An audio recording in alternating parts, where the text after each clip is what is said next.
menarik perhatian karena mungkin ini satu-satunya di dunia sampai saat ini ya, di mana polisi menembak polisi di rumah polisi, ditangkap oleh polisi, ditahan oleh polisi, yang mati CCTV, kan itu. Awalnya bagi saya itu tidak menarik perhatian, biasa-biasa saja. Ini hanya pembunuhan saja kok. Seorang saudara E membunuh saudara J. Saya mencoba tidak menggunakan pangkat, jadi biar di muka hukum sama orang-orang itu ya. Membunuh J, tiba-tiba kok Kapolri langsung masuk. Padahal ada kasus sebelumnya di Makassar, itu seorang bintara, sersan ya, sersan polisi menembak juga sersan angkatan darat. Ini antar angkatan. Itu juga tidak sampai ke atas, itu diselesaikan di bawah dengan baik.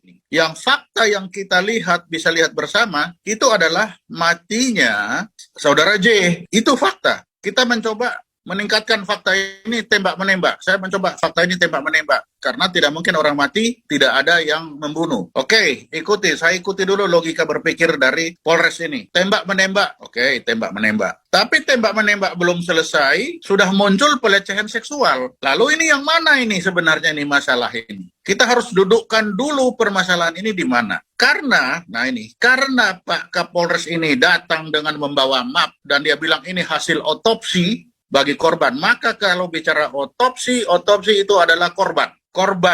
Karena korban ini di situ adalah peluru, maka korban penembakan. Kalau korban penembakan ditambah dengan ada pistol, maka korban ini adalah hasil tembakan dari saudara E. Kan itu logika yang ada. Nah, tetapi sang kombes ini bilang, walaupun sudah begitu, belum cukup bukti untuk menaikkan jadi tersangka. Wah, ini tambah pusing lagi saya. Kok bisa ya? Karena sebelumnya bulan April saya pernah mengikuti kasus bagaimana 2 orang jawara itu berhadapan dengan perampok. Perampoknya mati, si jawara ini tersangka menjadi pembunuh. Nah, tapi kok ini hal yang sama tidak diterapkan sama si polisi ini, 2 orang ini. Nah, ini sudah menjadi. Lalu belok ke pelecehan. Nah, sekarang ini mau apa ini? Kalau kita berbicara otopsi, maka otopsi itu adalah korban. Otopsi korban ada peluru ya, korban penembakan. Kita bicara penembakan. Tapi sampai hari ini belum ada itu tersangka. Siapa tersangka? Belum ada. Malah lebih cenderung ke pelecehan seksual. Lalu kemarin bergerak lagi dari penembakan dengan pistol Glock. Sebenarnya kalau saya yakin polisi ini sudah tahu siapa pembunuhnya. Pasti saya yakin tahu.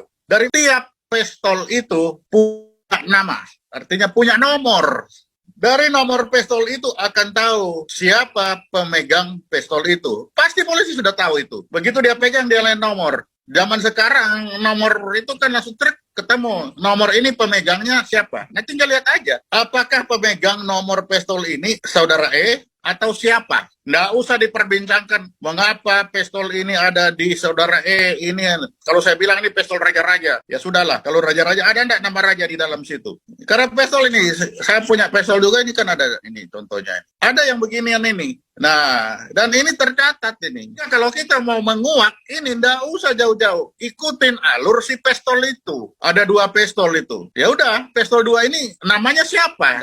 Polisi tidak akan pernah rugi atau tidak pernah runtuh namanya, walaupun pembunuhnya itu adalah polisi sendiri yang di dalam situ. Walaupun juga itu ada petinggi polisi, polisi tidak akan pernah runtuh. Dan ini harus kita jaga, kepercayaan kepada institusi yang namanya polisi. Sehingga seharusnya tidak perlu terlalu berlama-lama untuk menghitung. Semakin lama menghitung, semakin kelihatan itu yang disampaikan Pak Suteki tadi. Cover up kalau istilah hebatnya. Jadi pembohongan kalau istilah polisi. Sekali berbohong akan terjadi pembohongan selanjutnya untuk menutupkan pembohongan. Kan itu ilmunya dari polisi. Nah, ini pada saat tembak-menembak, Kadif Propam tidak ada di rumah. Lah ngapain bilang tidak ada di rumah? Itu kan menarik perhatian, kenapa harus disampaikan?